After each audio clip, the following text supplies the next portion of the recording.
Good morning, and welcome to a forum featuring candidates for Sacramento City Council Districts 4, 6, and 8. I'm Suzanne Finney, a member of the League of Women Voters of Sacramento County and the moderator for today's forum. This forum is co-sponsored by the League of Women Voters of Sacramento County and the Sacramento Metropolitan Cable Television Commission. The forum is being viewed live by an audience in the Sacramento Board of Supervisors chambers and by a live cable television audience at home. It is also being taped for rebroadcast on Metro Cable Channel 14. The League of Women Voters is a nonpartisan, nonprofit organization of women and men established to promote political responsibility through informed and active participation in government. The League does not support, oppose, or evaluate political candidates or parties. However, we do, after careful study, take positions on political issues. The format for today's forum will be as follows. Each candidate will make a 1-minute opening statement. And I should mention up front that we have candidates who are unopposed, so they each represent a different district. And provides a little bit less formality than we might have in some of our more typical forums. We will have the candidates answer questions. They will have a minute or so to do so. I'm saying between 1 and 2 minutes for an opening statement, 1 to 2 minutes for answering questions, and the same for a closing statements. In the interest of time and decorum, I ask our audience to hold all applause until the end of the forum. And now I'd like to introduce the candidates who are running for Sacramento City Council. To my far right is Kevin McCarty, who's running in District 6, Bonnie Pinnell, District 8, and Rob Fong, District 4. Welcome, and thank you for agreeing to participate in today's forum. I'd also like to introduce our panelists. We have John Sire from CSU Sacramento, Terry Hardy from the Sacramento Bee, and Cosmo Garvin from Sacramento News and Review. And thank you also for participating. So let's begin with opening statements, and we'll start with Kevin McCarty. Thank you. First, I'd like to thank the League of Women Voters for hosting once again this important forum. Again, I am Kevin McCarty, a District 6 council member, and I'm running for re-election to continue to do the work that I've been doing, serve my hometown, serve my neighborhood, and serve the city. You know, I grew up here in Sacramento and raised my kids here as well. This is my hometown. We love our city. I'm proud of the work that I've done and we've done over the last few years, but there's more work to be done. You know, I've worked to make our neighborhoods more safer and more livable. I've authored 2 ordinances to curb gun violence, going after illegal ammunition and gun sales. I've helped lead the fight to take on the irresponsible absentee landlords and pass a successful ordinance. However, our work continues to reinvigorate our older neighborhoods especially and strengthen public safety. I've worked to expand opportunities for our kids, our future, bringing back youth baseball to my district, bringing back programs to expand after-school programs and youth programs in the summer. However, our work is nowhere near done. You know, suppression, public safety is a priority, but also prevention is a top priority as well. That'll be a top priority in my second term. I've worked hard on air quality and sustainability issues, from curtailing dangerous wood smoke to making it easier for home solar installation for our residents. However, our work here continues, and we as a city need to be a difference in sustainability and in making our city greener. I look forward to these and other challenges during my next term. Thank you for your consideration. I'd be honored to earn your vote. Thank you. Our next opening statement will be provided by Bonnie Pinnell. Good morning. Once again, I'm Bonnie Pinnell, and I really want to thank the League of Women Voters. You guys provide a valuable forum for the election process, and every candidate should be a part of this process. As you know, this is my 3rd term, and I just want to thank my community. They have been so supportive toward me and worked with me on many, many projects. And I'm here, still here, hopefully for for another 4 years because we have a lot of projects underway, and I just wanted to talk about a few of those projects. We have 3 major hospital expansions underway. That is Kaiser Mercy Methodist and Sierra Vista Hospital, along with a Golden Corral restaurant. My community is constantly asking about restaurants. Another Walgreen, 374 units, multifamily units, and a hotel. We just started building the Valley High North Laguna Library. It's on a 20-acre park site, and that is to be completed by June of '09. In the Meadowview area, we have veterinarian, hospital, a Rite Aid, and we will see, hopefully, several small grocery stores called Fresh and Easy. And I need to mention Light Rail Phase 2 to Consumers River College. Still working on that project. Hope to be completed by 2012. And last but not least, the punch through of Consumers River Boulevard through to Highway 5. So as you can see, we still have a lot to do. Thank you. Thank you. And our next opening statement will be provided by Rob Fong. Thank you. It's great to be here. It's a rare treat to spend a Saturday with my colleagues. It feels like it's Tuesday. But, I'm really glad that you've allowed us to come up here, even though we're running unopposed, because I think it's important that the voters, get a different view of what we might think about what's going on in the city. So I appreciate the forum.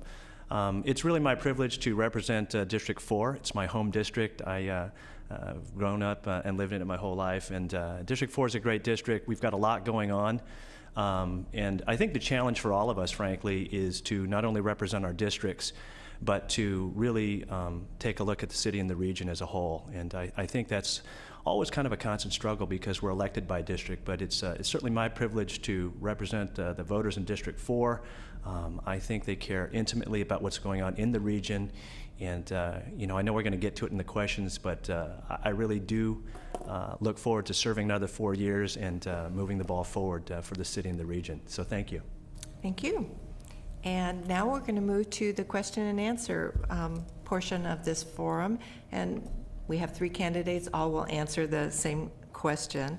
So John, will you pose the first question to our candidates? And they're going to answer in the order of Rob, Bonnie, and Kevin. Thank you. We have, as you've alluded to, a situation where the 3 of you are running unopposed. Is this some sort of a sign about the level of civic participation in Sacramento? Can you comment in the context of the kinds of participation you see at city council meetings and whether you have district meetings and so forth? How satisfied are you with public participation in the affairs of the city of Sacramento? I appreciate the question, John. I mean, I guess selfishly appreciate the fact that I'm running unopposed. That certainly could be one indicator of what's the level of civic participation. We could also choose to believe that people are satisfied with us. I think the answer is somewhere in between. At City Hall, we have folks who come down, and it's really interesting, and we've talked about this among ourselves, and whatever the issue is, it's funny how people sort themselves out. There's the bride side and the groom side, oppose and propose, but it just seems that people, most of the people who come down to City Hall have a personal stake in the outcome, is what I sense. And otherwise, people aren't involved to the extent that they'd come down. I don't know who's watching. I think just my mom, frankly, watches every meeting that I'm in.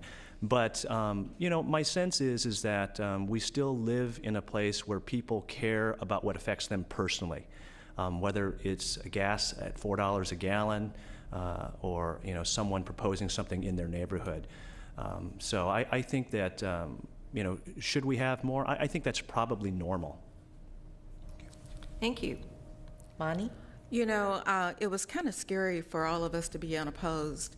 Either we're doing a good job or people just didn't want to be bothered with government, but that's not true because I can speak for my community. I have so many meetings in my community. I know my folks are probably tired of seeing me. And if I'm not in my community at a meeting, my staff is there. So in my community, folks are very involved, very involved. We've organized probably probably 12 or more neighborhood associations. So folks know what's going on in my community. With every project coming into community, there's a group that evaluates that community and give input to the developer. So I think people in this city are very involved, they know what's going on, and hopefully, I think they had faith in us, the four of us. Thank you. And Kevin? Thank you. That's a really good question, and I've been talking to a lot of folks about this. You know, I think in the last 50 years or more, this never happened. I've asked our city clerk where there's been every council seat running without an opponent. So I say I'm not sure if it's because of the work that we're doing or because that's a sign of democracy. I'd like to think it's because of the first one, but as Mr. Fong says, probably a little bit of both. You know, some people may think that, you know, running for office is expensive and costs too much money, which is why I support, and I'm glad the city has a public financing mechanism to allow people to put their name on the ballot and run for public office. I'd also like to think it's because of, and personally, the work that I've done. I hold a town hall once a month in a neighborhood and let residents come and ask questions for 85 minutes after I talk for 5 minutes. I also, you know, like Ms. Penelope, been working with a lot of neighborhood associations, neighborhood watch groups, getting out there so people really know the work we're doing. But I think the bigger question you asked is, how does this relate to democracy? You know, a couple years ago, the Public Policy Institute of California said one of the most greatest challenges in California government is the fact that minority groups don't participate in government as much, whether it's donating on campaigns, working on volunteer groups, testifying at city halls. And Mr. Fong, Ms. Pennell, and I all serve on the Personnel Committee, and we don't get enough people applying to boards and commissions. And that's really true, especially when we are a majority and minority community. So we need to foster more engagement among our citizens in democracy here. Thank you. And Terry, you'll pose the next question, and it will be answered first by Bonnie and then Kevin and Rob. What do you consider the greatest challenge facing the city? And as a council member, what would you pledge to do in the next year to help address that challenge? Issues facing the city of Sacramento right now is flood control, public safety. At every meeting I attend, the question is, we don't have enough police on the street. We also need to address youth. The youth also tell me there's not enough for them to do out there. So as far as doing something about it, there's a public safety measure that police and fire are looking at putting on the ballot, and hopefully there will be a youth component that I want to support that. I hope we all support that. As far as flood protection, we know what's happening with the flood. I want to thank Congressmember Doris Matsui. She is working very hard to get funds for flood protection in the North Natomas area, but also South Sacramento streams. I don't think people know that my area is affected not only by the Sacramento River, but the South Sacramento streams. So continue work with her on that, continue work with Regional Transit on building light rail. South Line Phase 2 is so important to air quality, DNA line to the airport. We need to get people out of their cars and into public transit.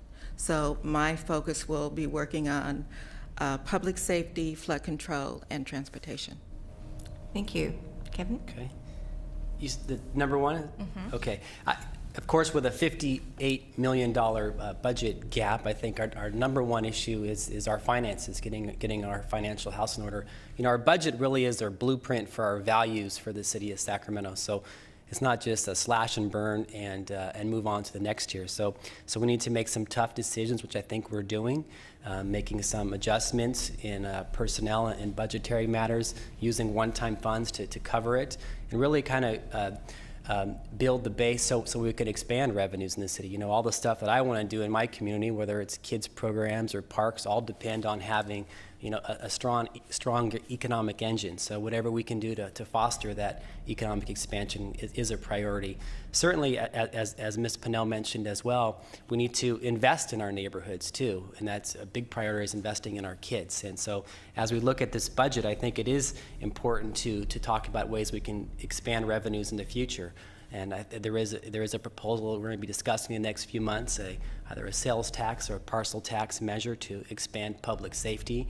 And I, too, really want to focus on a youth component of that. I will not support a measure that does not have a major portion of those funds focusing on the next generation, the kids of Sacramento. Thank you. Thank you. Terry, I think the number one issue that's facing the city, not only this year but for the foreseeable future, is our budget deficit. We have a $58 million structural deficit, which means that our finance people tell us for the foreseeable future, which is a 5-year forecast, that doesn't really get narrowed.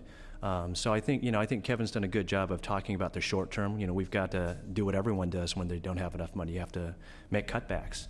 But I think that if we really want to be the city we think we should all be, we need to address our revenue side, frankly. And I've been talking about growing the business of the city of Sacramento.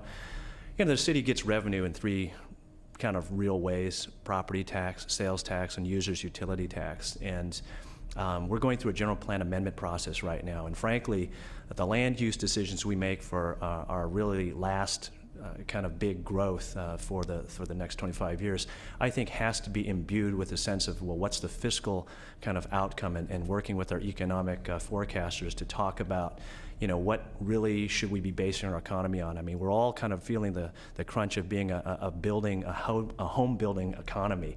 And I think one of the huge things we frankly could do in the short term to affect our long term is to really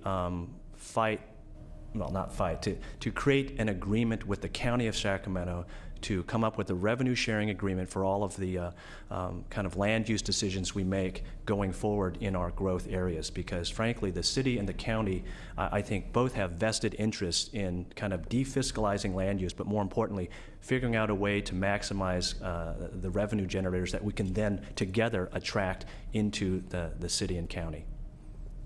Thank you. Cosmo, will you direct the next question, and it will be answered in the order of Kevin, Rob, and Bonnie. Okay, great. I'd like to follow up on John's opening question. Though each of you is running unopposed, you've each raised significant amounts of money for your reelection campaigns. What are you doing with that money, or what are you going to do with that money? Do you support the city's current ordinance for public financing of elections and spending limits?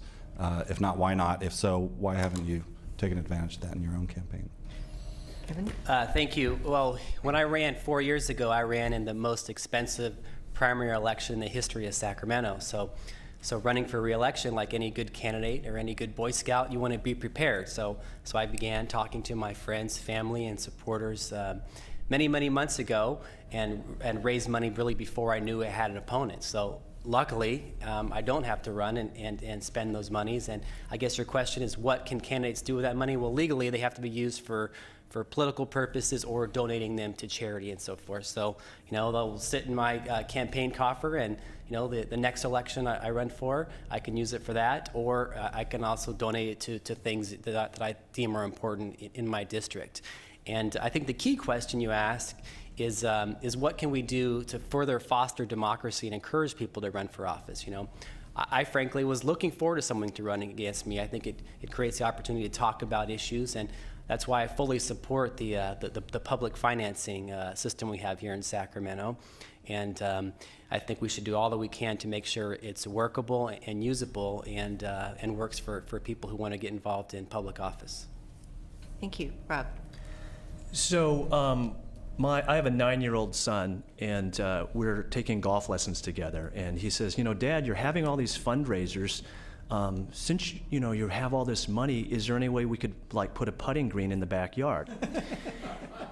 In the interest of full disclosure, and I told him we couldn't. But your question, Cosmo, is so if you don't have an opponent, why are you raising so much money? I mean, I think the answer for me is since I've been on the city council, I really haven't done any fundraising, and this is my first re-election year. And the way the laws are written for us, this is really the year if we're going to raise money without having those limits. This is the time to do it. I wasn't sure if I was going to have an opponent. Someone did pull papers, but the honest answer for me is you don't know what you're going to do next, and it's always, probably prudent to try and put some money in the bank the year that you can do it. And Kevin's right. I mean, to the extent that we have really had our discretionary accounts cut here at the city, one of the things you get as a council member is you get invited to participate in everyone's, to buy a table or sponsor everyone's dinner. And so it's nice to be able to tell people yes still in a down economy, and I think we're all going to be doing that. As far as the campaign finance limit laws in the city, I support them. I don't support them as they're written because I don't think they're effective. If they were effective, people would be taking advantage of them, and you wouldn't necessarily see the power of the incumbency, if you will. One of the things we might, the laws are written by people who are sitting in office, so you always have to wonder about that. The second thing is if we really want, kind of healthy turnover or discussion at the city level, one of the things maybe we should be thinking about is term limits.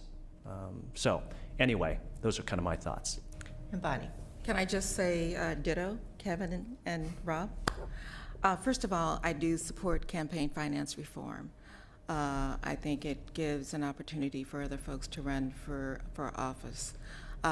Does it need to be tweaked? Yes, it does need to be tweaked. The money that I've raised, I always do a campaign piece, whether I'm unopposed or have 7 candidates. So I am working on doing a campaign piece to my community. What was the last question?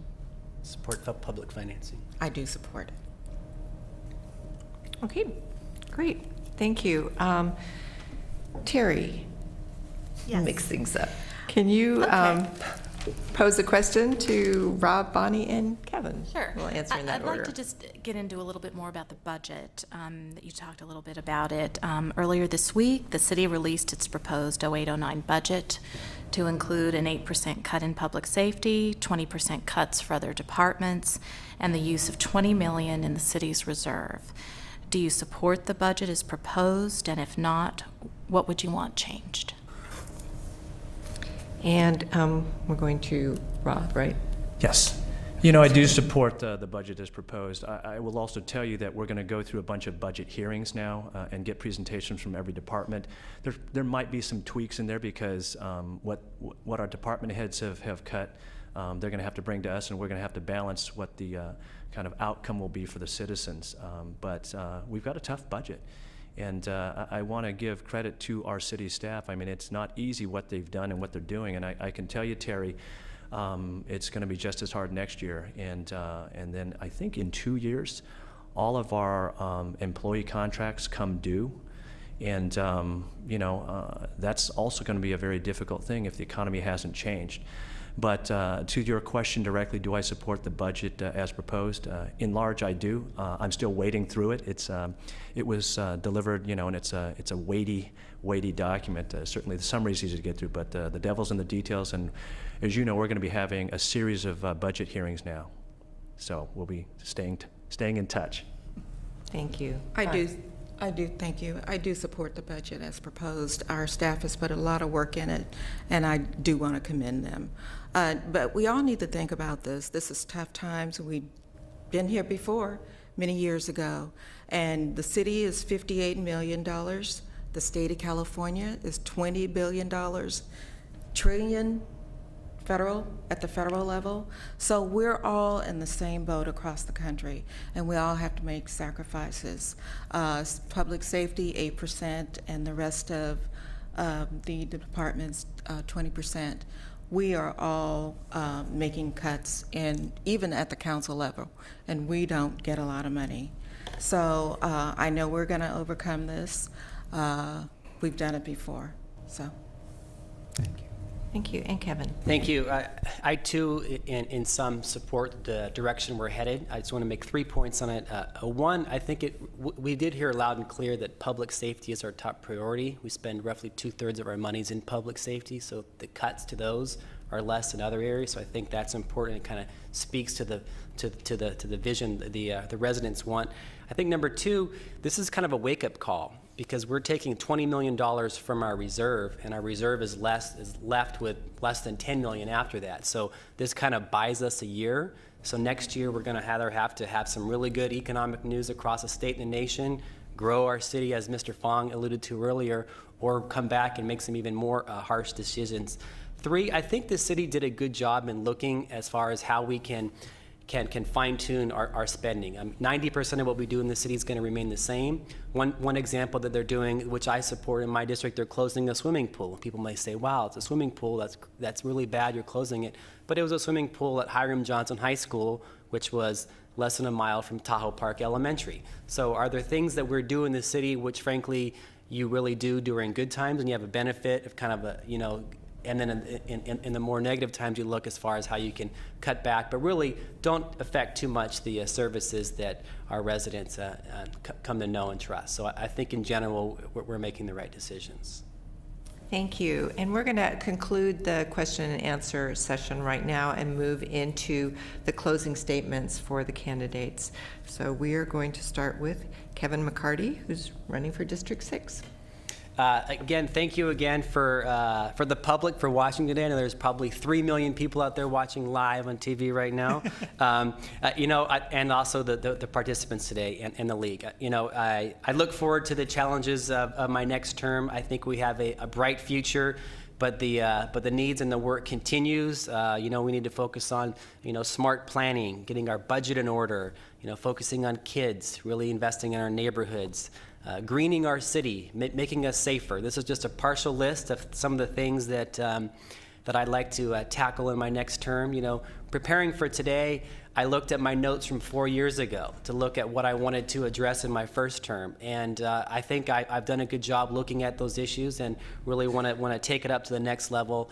And I really want to thank the residents of Sacramento and District 6 for allowing me to serve my city and my hometown. Thank you very much. Thank you. And our next closing statement will be given by Bonnie Pinnell, who is running in District 8.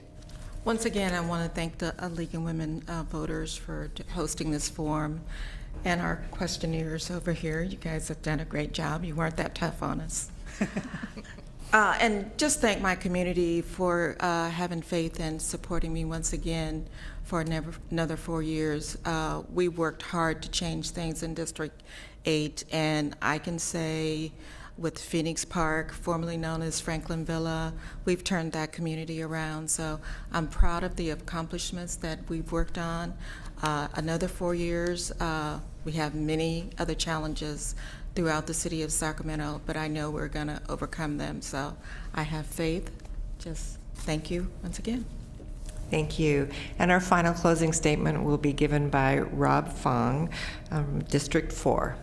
Thanks, Suzanne. Well, you know what? In conclusion, I would like to say that I'm absolutely privileged to be able to serve another 4 years for the city of Sacramento in District 4. It's an amazing thing to have this job. I mean, one of the things I didn't tell Cosmo when he asked, or actually when John asked the question, how come nobody, it's not that great a job from a monetary standpoint, but I will tell you, the rewards are very special. To be able to be one of 9 voices to steer the conversation for the city and the region is an amazing thing. To be kind of at the confluence of all the information that we need to process to really kind of drive this city forward to the next level. I'm very much up for it. I'm excited about the opportunity.